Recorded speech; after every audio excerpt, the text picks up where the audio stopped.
Coach, sa ICI naman, talagang dapat lang na ano na lahat ng kinukumbida kung wala ka namang kasalanan, pagpunta ka. Mm. Tsaka maganda naman ang mga response ng mga ibang politiko kahit nga anti-Marcos, 'di ba? Pumupunta naman lahat naman na pinaiimbestigahan, pumupunta si Pulong lang hindi.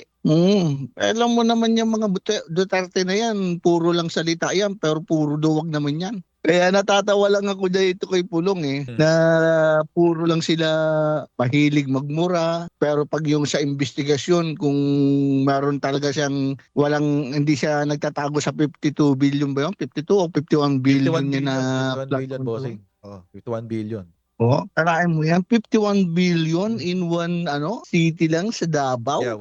hindi ho isang city, isang distrito lang sa loob ng Davao City. Oo, yun nga, 'di ba? Sobra-sobra yun. Hindi niya siguro saan niya paglalagay yung flood control na yun doon sa Davao. Tapos ngayon, bahang-baha palagi pag umulan. Mhm. Sandaling, lang, isang oras yata, 30 minutes, bumabaha na sa Davao. Nakakahiya naman yung Davao na yan, na 52, 51 billion. 51 billion. Tsaka sobra coach, talagang nanggagalaiti ako dyan sa mga Pero alam mo ba coach, noon, nung unang pumunta pa yan dito sa Hong Kong yan si Duterte. Mm. Talagang nagpunta rin ako dito, nagpunta ako doon. Pagkatapos ng trabaho ko, nagpunta ako doon sa kanya noon. Kasama pa niya si Sarah. Talagang pa siya noon, 2018 yata yun, 2018. Nung pumunta siya dito sa Hong Kong. Nabola rin ako ng mga loko-lokog yan Pero kung hindi lang sa mga coach, kung hindi lang sa mga loyalista, hindi naman mananalo yan si Duterte noon Hindi din Yan, talaga fact siya. yan. ICI, maganda rin naman ang ginagawa ni